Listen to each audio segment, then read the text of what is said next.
3.0, it's all about natural language programming, right? So English programs are written in English, which AKA we can call it prompting, but these LLMs become programmable computers.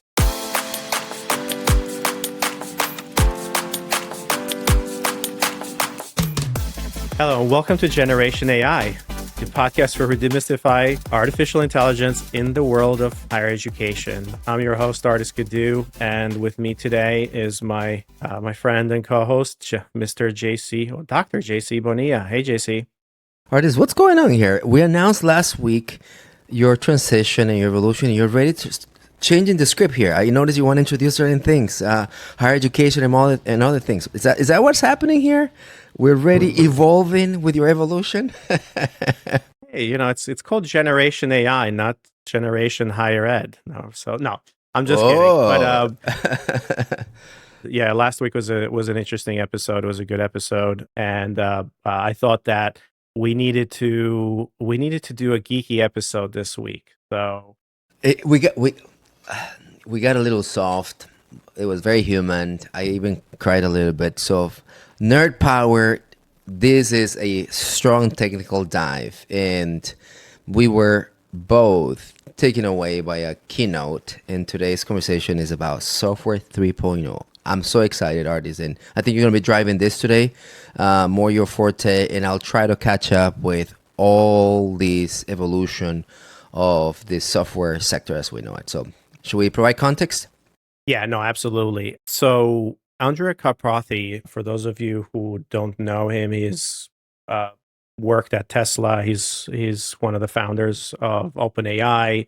Really, really innovative person. He's worked on the Tesla self-driving cars, and he gave a keynote at the Y Combinator, and it was called "Software is Evolving Again," right? And we thought it was some of the ideas there were amazing. And what we wanted to do today is discuss what that means, go through that keynote of some of the ideas there, try to put them into the context of how we think about it, the industry, even higher education, and how kind of how we see that next evolution of software. And perhaps the most important thing here is, as part of Generation AI, it kind of fits really nicely with how we've been thinking on AI and how computers and AI basically democratizes programming and creates a new class of partially autonomous applications and so on and so forth. But so, anyways, well, we can get started. One framework or mental framework that I recommend everybody to program yourself as you listen to this episode. Number one, it's software technically intense, and we'll be trying to understand why are JC and Ardis having this conversation about software.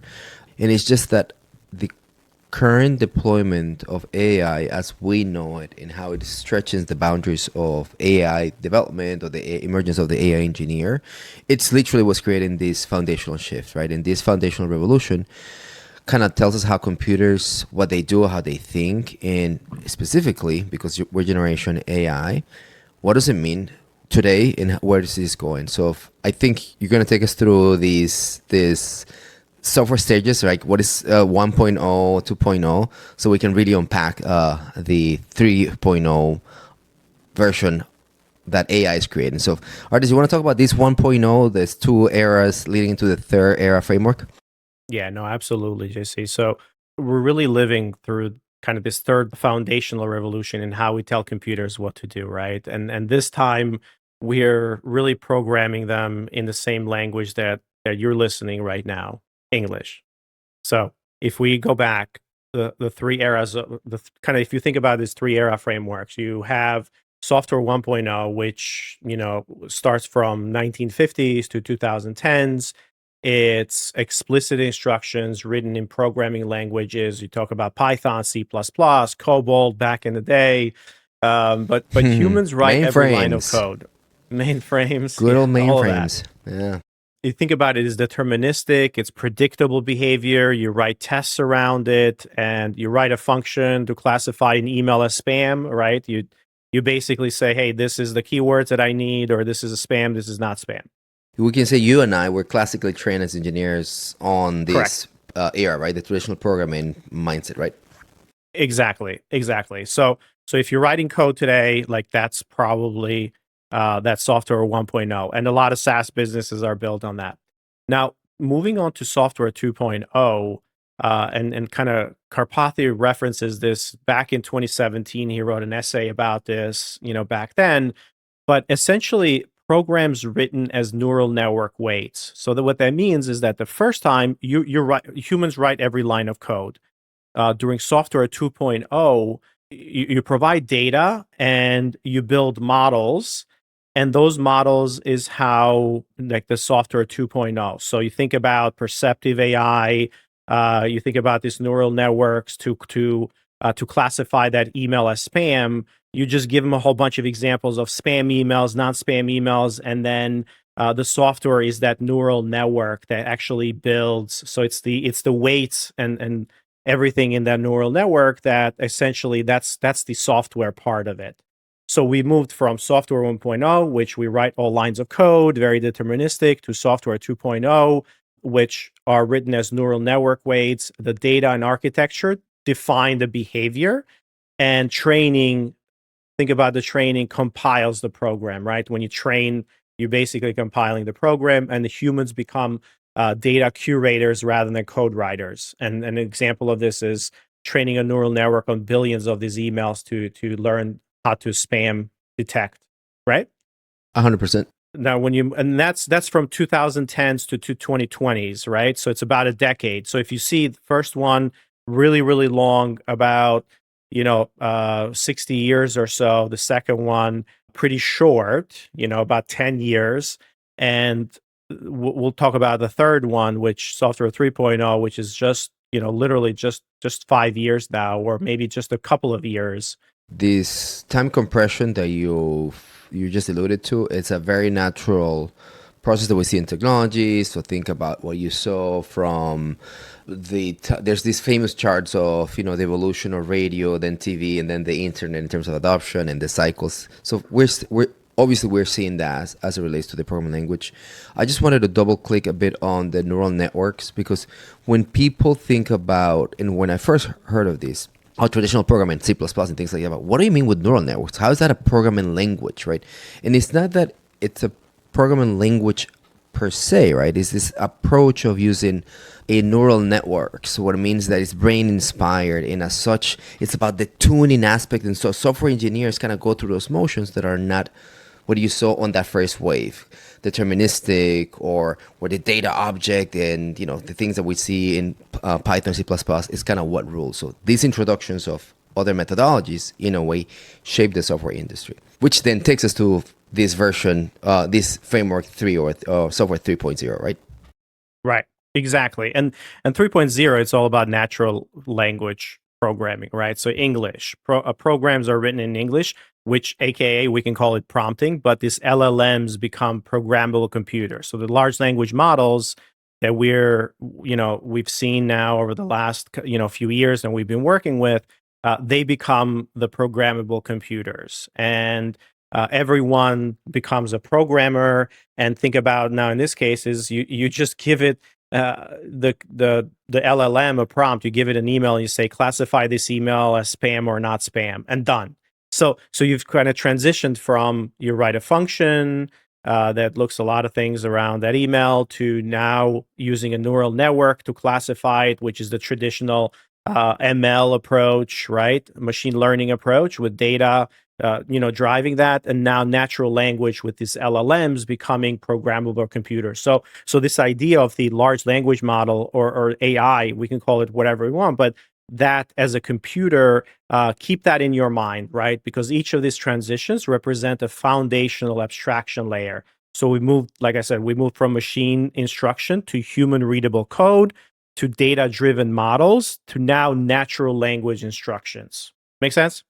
Yeah, and let me just paint a picture for everyone who maybe doesn't come from programming languages, but you may seen code in the traditional software 101 code. Look like that classical script that has functions, definitions, and kind of data structures that are very like code, right? On version 2, if you had an actual a look at the code, it starts introducing a lot of arrays because you need to start bringing these weights. What happens in 3, to your point, right? You start seeing code, but also like big statements in English, like the way we would talk and the way we would write. And that's a big, big departure in that evolution that we're talking about. And programming in English, it's a fascinating thing, that natural language processing. So let's start peeling this 3.0 version. And this is where it's going to become a super fun technical conversation. Go for it, Ardis. Yeah, I mean, so think about the large language models or these LLMs as the new operating system, and also if you think about that model, there's an understanding there's an infrastructure shift that is happening, and Karpathy, what he observes is that these LLMs, they have properties of kind of utilities, fabs, and operating systems simultaneously. So I don't know if you follow Andrew Yang, but basically, earlier on, in a couple of years ago, he said that these large language models, or the LLMs, are essentially, or AI is going to be like electricity, right? So it turns into a utility. So it kind of powers everything. So AI powers everything that we do, just like electricity and utility. So we've seen that happening right now, where everything is being driven by AI. Now you can buy tokens essentially from all the service providers, and it's any of these models, what they produce is tokens. You buy those tokens, they're getting commoditized, and now you can switch from one provider to another provider to another provider, depending on kind of what type of workloads you have. But there is really not a lot of differentiation, on those token productions, right? And it becomes a utility. So as utilities, there's this massive capex investment. So it's like building a power grid. So you're going to have, not everybody can build power grids. So you're going to have like these very few companies that are going to have that. The metered access, you pay per token. It's very high uptime and reliable. The expectation is really high. And when they go down, essentially, the whole world stops, because nobody, last week or 2 weeks ago, ChatGPT went down for a little bit and everybody's freaking out. It's like, what happened? Yep. So to rebuild the analogy, I just turn on the lights. I have electricity, right? This is me prompting right now. How do I cook this? I don't know, rice pudding, when I have this ingredient, and ChatGPT gives me that, right? What is happening behind the scenes is that the instrumentation, the infrastructure, that the utilities, right, is that frontier lab that has put tons of resources building their infrastructure, and or collaborated with other partners to get the cloud computing, the training, the data, the fabs, right? And that ecosystem kind of supports us.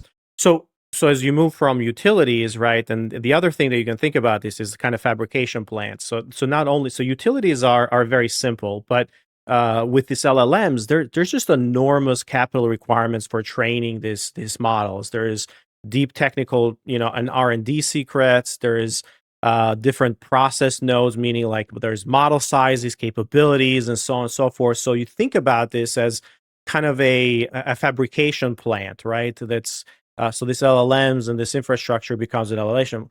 But the third part, which is perhaps the most interesting part, and what we're going to focus on a little bit more today and start thinking about that way, or at least that how I connect to it most, is the operating system, right? And the large language model as an operating system. It's essentially redoing an entire computing platform. It's a new computing platform where we talked about this before. As we talk about agents, it's like the LLM is really the CPU. The context window is that RAM or the memory, meaning like how much stuff can you put in there, and then apps that run on different, as essentially LLM OSs, right? You have ChatGPT, or you have Claude, you have Gemini.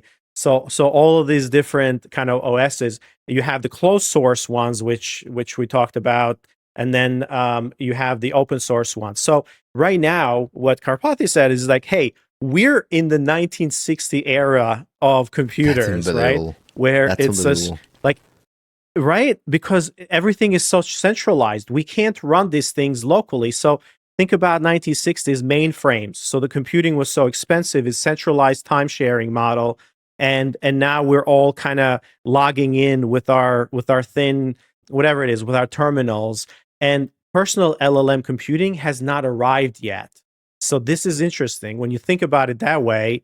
Like the Mac, like your Mac or your iPhone, personal computing, or your terminal, or whatever that you had at home. I don't know which one is your first computer, but it hasn't arrived yet, right? Because we're still logging in to get that intelligence from these big providers because it's so expensive to run them. So we're essentially redoing the entire computing revolution, but the intelligence is the primary abstraction rather than just the computing part, right? And what's kind of missing, it's the GUI part. So remember Apple revolutionized the GUI. GUI as in graphical user interface, It's their right? interface, right? Yeah, And of course.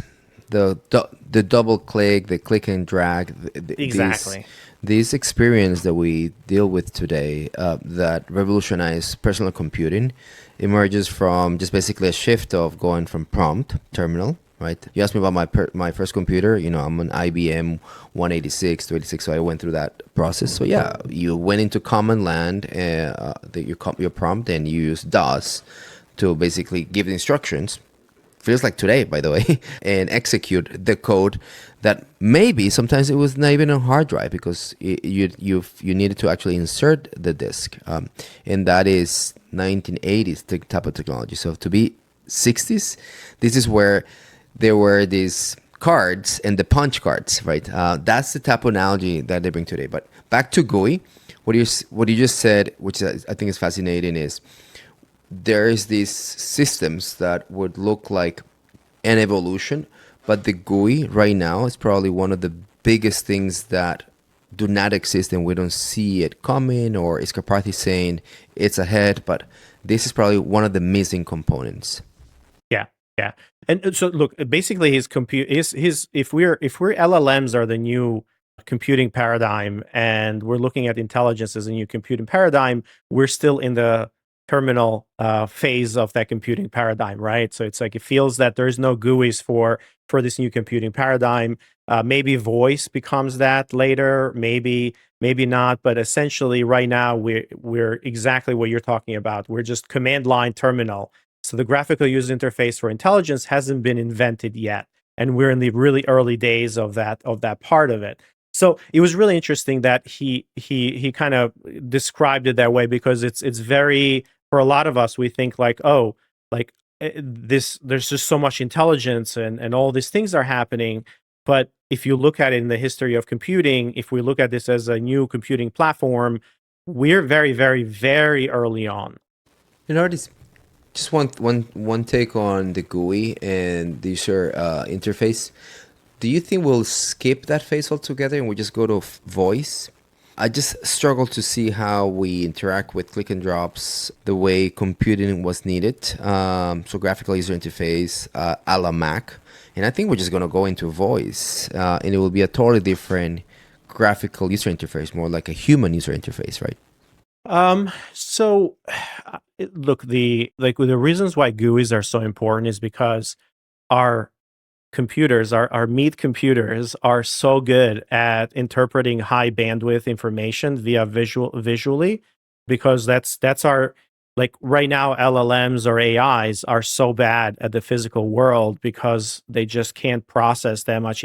Whereas our computers in our head, like our brains, visually, like our visual processing is like so far ahead than anything else out there. So visually we can take a lot more information in. So if as we interact with these different systems, yes, voice is important, but in terms of bandwidth and how we communicate, like visually, we can absorb a lot more. So if we have things that we can click, things that are, representative of kind of the physical world type of situation where there you have location and you have depth and you have, you know what I mean, like shapes and sizes. Like there's just so much information that can be encoded in that that that's why GUIs are so important. So no, the answer is I think we're not going to go to voice, because voice, like, there's a sense of discoverability also that is not there with voice. So we're going to have a hybrid, but we'll have to see how that evolves, right? So I feel that we're always going to be having this ambient multimodal type approach and how we interact with it. It's just that those text right now, it just feels very, very, very slow. Interesting. Same type of question, but now in a different domain. And you're being very close to trying to understand superintelligence and AGI. So where is Karpathy thinking, bringing the whole superintelligence? Because this is going to be built for a LLM or an AI that achieves things that humans, we are not interested in doing, we're not good at doing it. Just that emergence of superintelligence is interesting. So how all these things put together? Yeah. So basically, it's interesting. Like, he's calling this LLMs or this AIs is calling them the people spirits, right? Like, he has a framework that's calling them people spirits. And for the audience, he's the person who coined vibe coding. So he's fantastic at basically labeling these things and give them stickiness in terms of what they should be calling, coining these things. So sorry, go for it. Digital spirits. You got me a spirit. Yeah, it calls them like this people spirits, right? So he calls them LLMs are stochastic simulations of people. Oof, that means random. Stochastic means random. Why am I feel like I'm translating you today. Everything you say, I'm just saying. Great. I mean, yeah. Okay, go for it. Keep. This is good. So stochastic, it just means, yes, random, but there's noise. You don't always get the same thing. So it's like, it's probabilistic, right? So yeah. So, but they have superpowers, right? They remember everything, right? They can process a large amount of information instantly. It's like having Rain Man with access to a whole human knowledge, right? It's like, Love that have you movie. seen that movie, Rain Man? Of course, right? Yeah, just recollects everything, reads the phone book, and basically remembers every number and can bring it into context. That's the point. That has the memory and knows how to extract it and put it into a play, or when they're going to the casino, all that kind of good stuff. Yeah. And but there's also there's hallucinations, and we know about that. Like, they have what they call jagged intelligence here, right? So superhuman at some tasks, and when we talk about narrow intelligence, like very, very good at certain things, but really bad at other things. Like, think about how you tell an LLM, what's greater, 9.11 or 9.9, and the answer is 9.11. They come back with, it's like, well, no, a human person actually understands that 9.9 is bigger than, but those are the kind of things, right? There's no long-term memory for these LLMs or learning. So the context windows is just the working window, right? And if you think about, like, I use the analogy of 50 First Dates. I don't know if you've seen that movie as well. It's like a lot of movie analogies, but everything gets wiped clean. So they don't remember anything, right? So they don't remember anything, these LLMs, and you need to have context in there. And again, like, there's other things that are kind of, there's some deficits there as well. But unlike human co-workers who learn and kind of the organization over time, the LLMs really suffer from that digital amnesia, right? They wake up fresh every conversation. They fundamentally changes how we design systems around them, right? Because if there's no memory, then how do you design systems around this? That they can't learn new things, right? And how do you make an operating system that does that? So we need to build applications that account for both the superhuman capabilities and the very human-like limitations of these systems, which is perhaps really, really hard to work with, as a lot of classically trained developers, they have a really hard time getting into working with LLMs and AI because of the unpredictable, like, they're going to get different results different times. And it's like, well, how do you build a whole system that can still get you the result, but without coding everything line by line? So that's an interesting process on how you do that. What Karpathy is actually essentially articulating here is that yes, we have this intelligence now. It is like electricity, or it's like a new way of thinking as an operating system. But in order to build on this new operating system, we have to take into account the power and the limitations, right? The memory and the context, and kind of the things that fall apart. And there is going to be what he calls a kind of a sliding scale of how we build systems in this new model. And he essentially says that when we're building software 3.0 or software 3.0 applications, there's key features, right? And there's 4 key features in software 3.0. So one is, how do you manage context? So remember that memory. It's like you need to understand how to manage that memory. So LLMs, they handle complexity, but you don't want to manage a lot of that. So it's like, how do you do that? That's really important. Multi LLM orchestration. It's like, how do you manage the different, models for different tasks under the hood? Will that evolve to a place where we're going to be able to use one model? I don't think so. How do you think about application specific GUIs? You know what I mean? Like, that's this idea where you need to have visual differences, and so on and so forth. And then the fourth one is the autonomy slider, right? So it's like this tab, essentially, like, how much autonomy do you want to give the AI versus how much do you want to control it? And all of this is kind of the cursor model. Like, I don't know if you're familiar, but we've talked about this. Like, cursor is the coding agent, and the coding IDE, and essentially he highlights cursor, and he provides all these different key features of cursor, right? It handles context management, it handles orchestration, it handles some of the specific GUIs, and the autonomy slider, you can have tab completions, you can have file editing, but then, on the all the way on the other side, you can have cursor basically write a full repository of changes, which is pretty interesting. And the part that is interesting for me, it's with this autonomy slider, right? So you give either partial or full autonomy to an LLM, and this idea of the context, the multi-orchestration, and probably the visual components of the GUI. It's literally what you are saying. Go all at it or stay within your boundaries. So I think that's an interesting way to bring it all together. But yeah. Yeah. So this is all about agents, right? So he talks about agents as like, hey, we have this new operating system and how we think about this, but then the building blocks are now we move to AI agents, and he says agents are really overrated, right? This is going to be not the year of agents, it's going to be the decade of agents, because agents are going to evolve over this decade and how useful they're going to be. And you have this slider of autonomy in those agents, right? The slider is starts from very little to very high.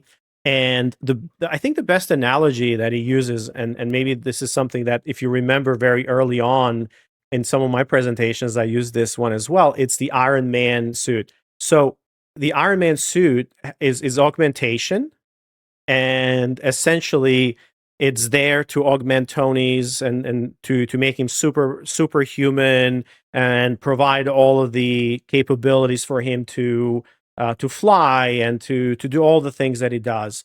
But on the other side, it can also be autonomous as well. So the AI in there, Jarvis, can be autonomous and can work alongside Tony. But there is a sliding scale. So this idea of human in the loop, and kind of this idea of like, how do we have, like, where are we in that scale, becomes really, really interesting. So we want tools that make humans superhuman, not tools that replace humans necessarily, right? And that's kind of, he calls that out, and that's why he talks about agents are overrated, because everybody's talking like how agents are going to replace humans right away, and we're going to get this amazing autonomy, but we're not just there yet. And there's going to be a lot of building to do over the next few years and decades. And that's kind of what excites me as well, because I look at that and I'm like, holy shit, yeah, it seems like everything is moving so fast, but there's just so much systems and software and all these things that have to be rebuilt, that it's going to take us quite a bit of time to get there, and then we're just getting started. He also talked about the Tesla, because that's what he worked on. Like he gave a really good example of the Tesla autopilot, where he spent 5 years like building the self-driving capabilities of Tesla, and he's like, look, we like back in 2015 or 10 years ago, he got in a car in Waymo and it worked, and he's like, holy shit, we're here, self-driving is here. But a decade later, we're still not there. So we're almost there, but we're still not there with self-driving cars. So we overestimate how fast this transition is going. Does that make sense, JC? Of course, and maybe a way to see it is with one of his quotes: "2025 is the year of the agents, dangerous thinking. This is the decade of agents, more realistic." So, what he, as probably one of the leading innovators, but also operators of AI behind the scenes, and in terms of use cases, this is a refreshing perspective of the progress that we have built. It's incredible, but we're still not there for going all out. So I do know that 2025 is the year of agents, but in terms of partial autonomy, full autonomy is where I think his statement, that decade of agents, is more realistic. What's your sense on that? Look, I tend to agree, but it depends on what types of applications. So agents are going to affect, and they're going to be autonomous in different parts of our workflows. So yes, the full self-driving car, that's an agent that's working in there, but sending communications out to students, that's going to be autonomous. I don't think we really need partial autonomy there, because who's going to look at thousands of emails that are going to go out? You can trust the AI, provide him some guidance, and then slowly kind of drive that. You know what I mean? So that interaction there with AI, it's going to, so different systems are going to have different levels of autonomy, but it becomes really interesting. Look, software, like I said, software 3.0 application is going to have that slider, and we talked about how developers have to get used to kind of programming in this new paradigm, and what the quirks are, and what how to guide this people's spirits, so to speak. And then the other part that's really exciting for me is that what this software 3.0, the most, I would say, unprecedented aspect of the software 3.0, it uses natural language. So anyone can communicate and can program them now, right? So the prior to two waves of software, it required technical expertise. You had to be trained on it and so on and so forth. But now the programming language is English. And you mentioned Karpathy was the first one to say and to coin the word vibe coding, but in reality, it's much more than just the process. It's just like how you think about programming now. It's very different, and the access and democratization revolution it's here. The 5-year learning curve, like you and I spoke early on, that we were classically trained on this traditional software 1.0. It took years to be competent, and more importantly, to be DevOps ready. It's just the whole code base. It's just there was a lot of blockers. So I think that a programming paradigm shift that uses communication as a new program, in this case English, very interesting. And this is where you see kids doing it. Have you seen kids vibe coding, by the way? Are your kids doing this? No, but well, actually, I've seen videos of this class, this classroom, and he showed it in his demo, or in his presentation. He showed, this video of kids vibe coding and building stuff, and it was like a classroom of, I don't know, like these were like 6, 7, 8 year olds or 7-year-olds. Yeah, It's crazy. It's very interesting. I've been talking to my kids 7 and 4 about phones and computers and AI, and it's a very interesting construct. So taking them to the aspect of democratizing coding at that earliest age is fascinating. So that's definitely going to be a fun way to go about it. So I just a quick story. We last week at Engage, I had a presentation on vibe coding, and I think I've gotten the most nice feedback about that presentation and people calling it out. We weren't even going to do it. Like Petter is like, well, is like, nah, I'm not going to do vibe coding. And like, I'm a serious developer here. Like, screw this vibe coding thing. So I'm like, all right, I'll do it. And I've been using a lot of a lot of these systems, and we used Lovable as part of that presentation. And I got the nicest note from someone, a CIO yesterday, is said that, hey, I just want to tell you, like, I love Lovable.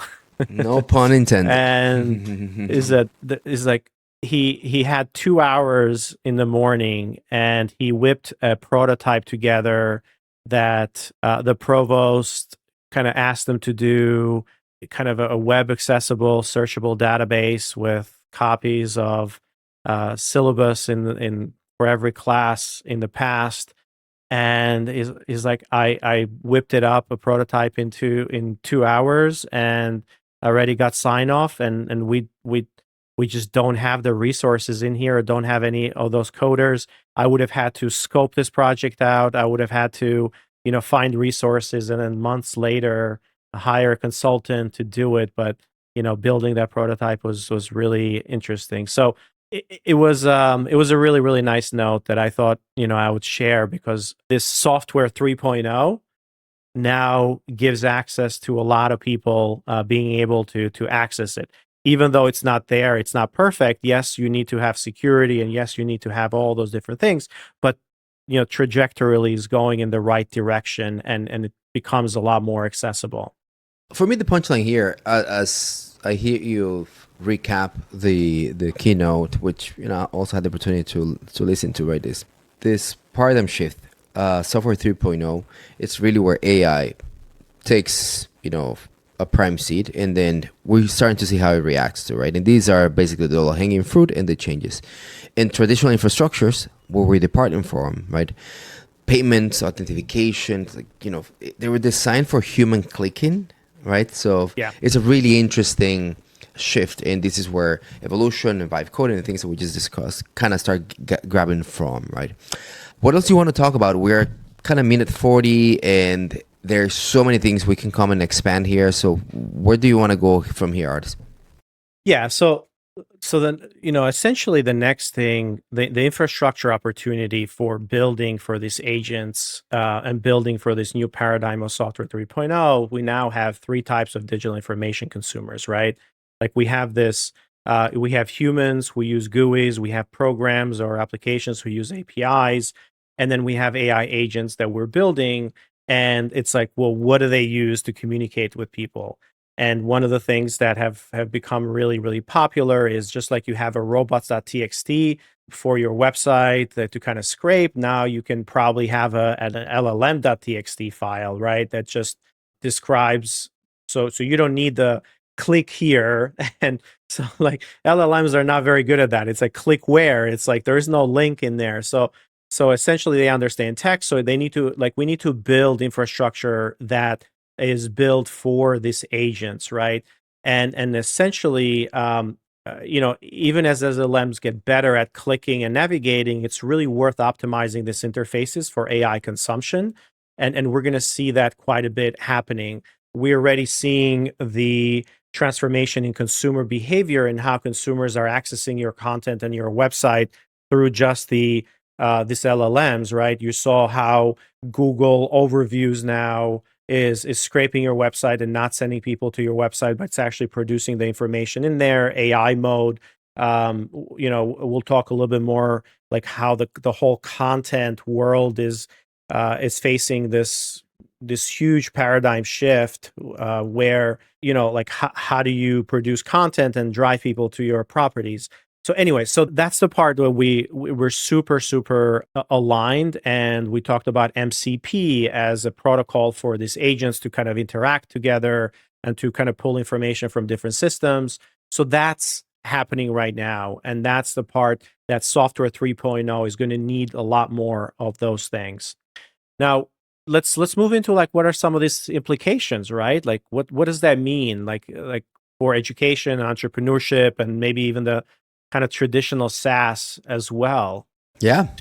Let's do it. And can we start with education here, given our audience? Yeah.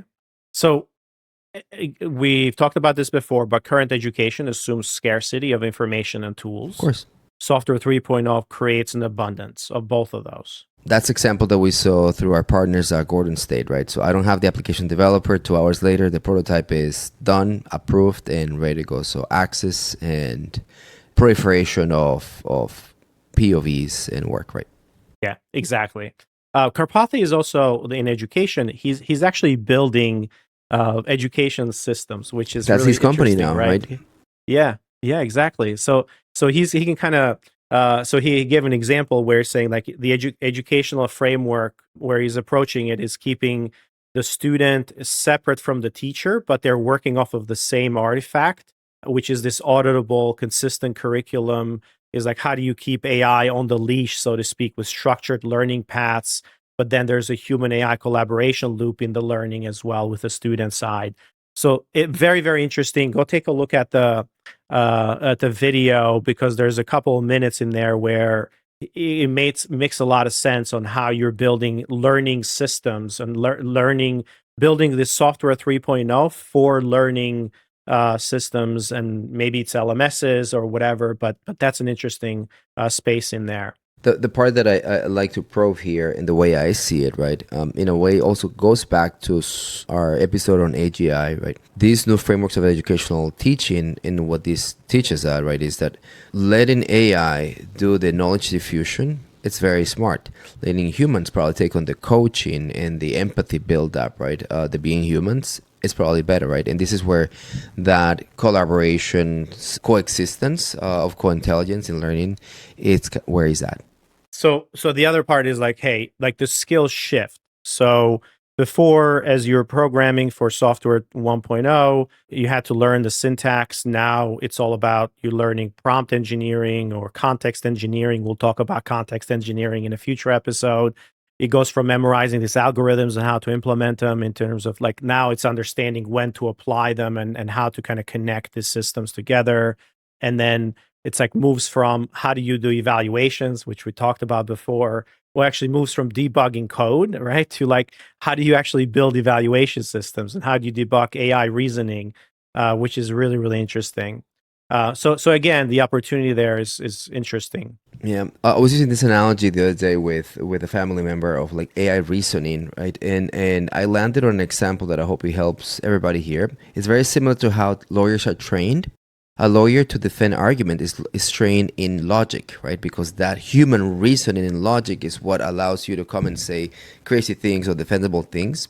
Probably our software developers and engineers, as they go, are trained up. AI reasoning would look like AI logic, right? And this is how a decision gets made, and the layers and these kind of decision paths that it uses, and how that takes place. So scaling that knowledge is probably where it's at. Yeah, exactly.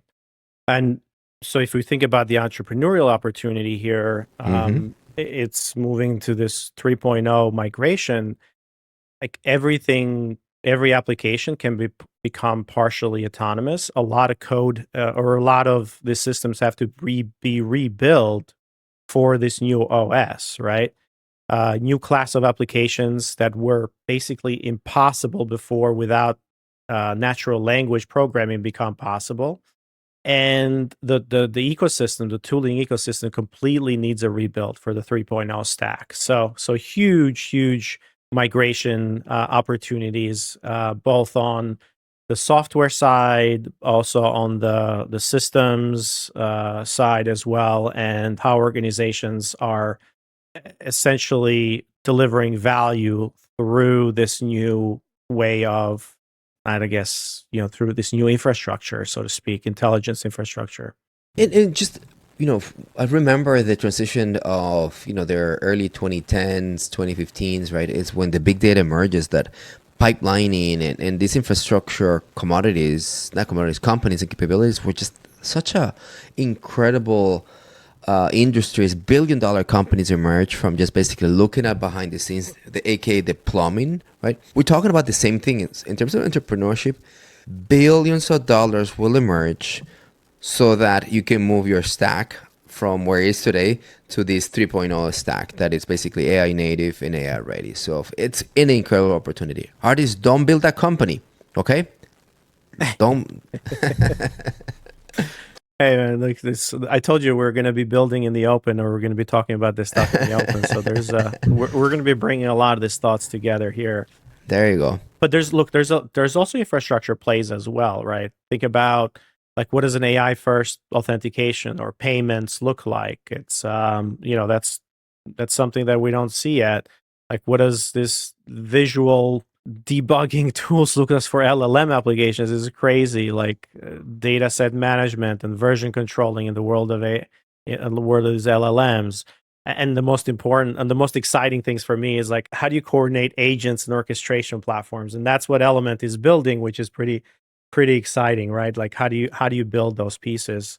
And every application is going to need to go through that as they agentify themselves and the workflows get agentified.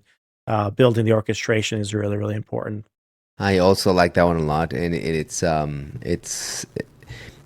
one. I've been giving this example a ton. When you think of agentic, right? Is I'm going to have an agent to do my emails. Like, no, you're thinking the wrong way. What you want is to have 100 agents do 100 variations. They have another agent pick the best performing piece of content.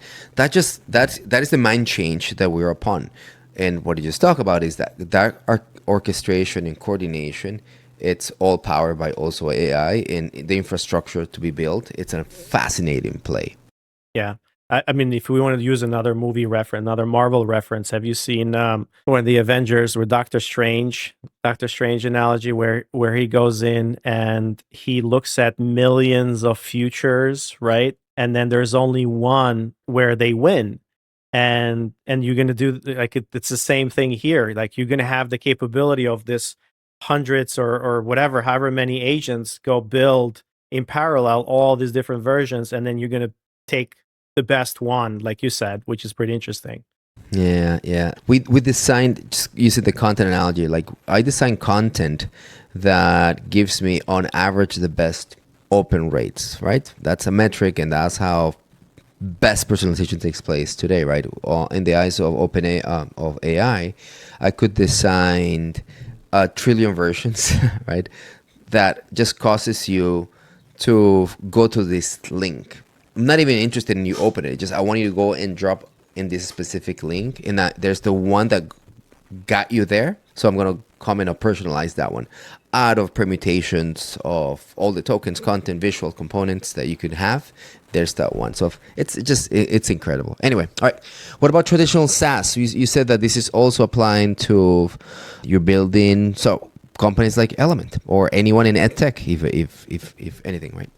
Yeah. So there's going to be a transition for a lot of those. It's like, and look, there's more questions in there that there is that there is answers right now. So like you think about this autonomy retrofit, right? Like how do you retrofit things to be more autonomous, right? The traditional SaaS, it's very so it's like how can these LLMs basically see everything a human user can see? Like you're building the computer interaction models and the LLMs and those agents, but maybe that's not really the best way to go. I don't know. Like, is there a different way?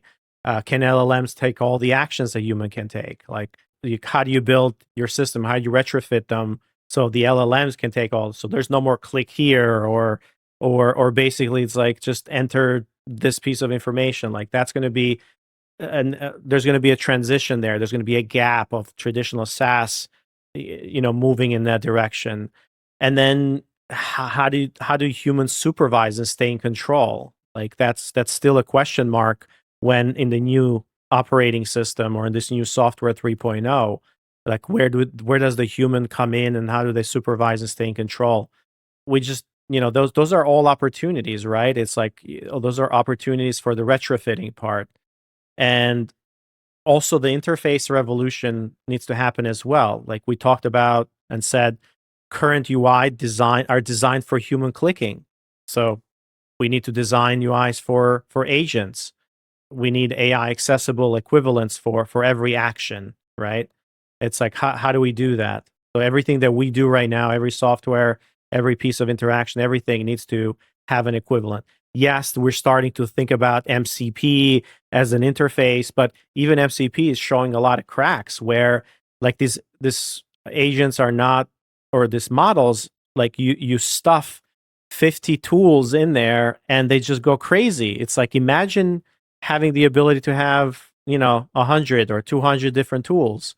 Like, how do they choose between them? It's contextual. So like we have to build that as part of that. And then again, traditional software, like it needs to transition to agent ready, right? Even becoming agentic itself, or being agent ready so it can be used by agents, or it's going to get disrupted. There's going to be an AI first or an agent first piece of software that's going to come on board and replace them if they don't get if they don't transition. So huge disruptions that are coming, not just on the business model, but also like just from a technology perspective of the traditional SaaS. So, Ardis, let's start recapping and see if we can move into our actions for our audience. This is gigantic. The big picture is very interesting. We are redoing computing. And this unprecedented technology diffusion, it's upon us, right? And it's basically building a new infrastructure, front end, back end, front end, at every component that it will make us AI ready. In this conversation, you communicated to us that Karpathy puts us in the 1960s. That's kind of where we are as it relates to computing. That doesn't mean that we are 40 years, or actually 50 years behind. It's that it could happen in very, very short times. And we're all talking about these network effects of intelligence, right? And how it's going to come. All right, I got it. What do I do now? I mean, if I'm a developer, if I'm an entrepreneur, or anybody in our ecosystem, how do I start basically adopting this paradigm shift? And if I'm 1.0 or 2.0 or 2.5, how do I become 3.0 enabled? What do you think? All right, so we'll start with developers. You have to learn the talk to Peter. Talk to Peter that he's a serious developer, not a vibe coder. Well, Peter is right. You have to learn all three paradigms right now. You have to learn 1.0, you have to learn 2.0 and 3.0. They need to coexist, at least for the near future. And then you need to understand when to implement what. So as a developer, you have to learn the three paradigms. It's not, you can't just learn one or two or three, and then you have to be good at all three. You have to start building kind of what's called partial autonomy into existing applications. So we talked about like what the opportunity is, the migration. You have to start building that autonomy into existing applications. You have to focus on kind of the generation verification loop, meaning that you got to make humans oversight fast and easy. Mm-hmm. So the idea that as you move to partial autonomy, you have to understand how humans are going to, like, you need humans in the loop, but you got to make that really easy. Like how, like very, very fast for that oversight and really easy. You can't have agents spit out for you this really long list, or have a queue of thousands of emails that you have to review, and now you have to go click one by one to approve all of them. You have to make it easy. You have to basically make it so that the humans can say, oh, I approve one email, and then the rest of them follow those guidelines. Or, that's just a really simple example. But if agents are going to become important, and then experiment with agent first interfaces for the product side, right? So those are, it's like, how do you build interfaces that are agent first? So those are the things around developers. Now, when you move to entrepreneurs, it's interesting opportunity, because you have to like, the first thing is like identify 1.0 to 3.0 migration opportunities in the industry. So this is probably the biggest one. It's like, focus on, like, if you know best what industry or what vertical or whatever, like, what's the opportunity to move from 1.0 to 3.0 software, from software that's built in SaaS right now to software that is agent first and that is using this this AI first approach. Build infrastructure for the stack. So huge greenfield opportunities on infrastructure. Infrastructure is very, very early on. Yes, there is the OpenAI APIs, and yes, there's a lot of that, but there's so much more infrastructure that needs to be built for the 3.0 stack. That design with the autonomy slider in mind. So let users control the AI involvement. like as an entrepreneur, like you can't just like, yes, things are going to move there, but if you want to do, if you want to have adoption, and adoption equals success, and there's a loop there, right? So adoption gives you data, gives you feedback for those agents. So the adoption becomes important. So provide a control for the AI involvement in the systems that we do in order to accelerate the learning and in order to accelerate things. And then the most important part is like, remember the Iron Man suit principle, right? So augment humans. Don't replace them, or even have a slider there, so they decide like how much of their involvements you want in that suit, right? So if you want full autonomy, then just let the humans control that. Moving on to, for all of us, right? If you're not a developer, entrepreneur, hey, look, I'm not gonna say it, but just start vibe coding, please. Everybody's now a programmer, so you can. Whatever, you can build anything. Learn to love lovable. Learn to love lovable. Or whatever application. Yeah. Or Cursor or Bolt or Replit or, any of those. Yeah. This the most important thing that kind of stuck with me as someone who's like building fast. I'm like, holy shit, the opportunity is moving away. So understand that this is a decade-long transition. And it's not just a hype cycle, right? This is not just a hype cycle. It's the transition is happening. It's going to be, a few years to a decade. I don't know. Maybe it'll be a little bit shorter than that. But this is not a hype. Focus on human AI collaboration skills and kind of the future of work. So how do you think about human AI skills? How do you learn how to prompt better, to do context engineering, to work with these AIs, and that becomes part of your kind of identity. And essentially, if you remember from last episode, we talk about the talent wars and how important these AI first, workers that are building AI are, like, that's going to be super important for the future of work, right? We're going to need more and more and more of that. And I don't know. I mean, this is kind of that 3.0 moment, right? So it's just thinking through that and what the opportunity is becomes really, really exciting. But just start. I guess that's the action here. What do you think? I'll read a quote from Karpathy's closing message to summarize. What do I think? What an amazing time to get into this industry. We need to rewrite a ton of code.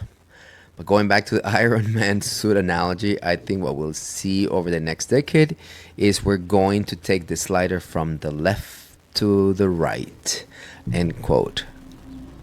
Unbelievable, right?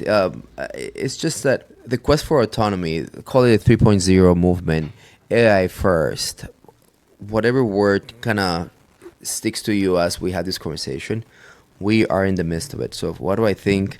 Excited to be here, excited to be in the journey. I've been told about the internet revolution. I've been told about the digital revolution. This is the first time as a leader I'm in a revolution. So I'm riding this wave and I'm all in, Ardis. That's what I think. Yes. All right. Love it. All right, everybody. Hopefully this was useful. I know this is a little bit longer, but we wanted to have this discussion because the software 3.0 era needs a lot of builders, thinkers, and creators, and this audience is definitely fits that bill. So we wanted to kind of share, and we're going to bring a lot more of these ideas over the next few episodes here as well. All right, till next time. Generation AI is part of the Enrollify podcast network. If you like this podcast, chances are you're going to like other Enrollify shows too. Our podcast network is growing weekly, and we've got a wide range of marketing, enrollment, and higher ed technology shows that are jam-packed with stories, ideas, and frameworks, all designed to empower you to be a better higher ed professional. Enrollify is made possible by Element 451, the next generation AI student engagement platform that's helping institutions all over the country create meaningful, personalized, and engaging connections with their prospects and students. Learn more at element451.com.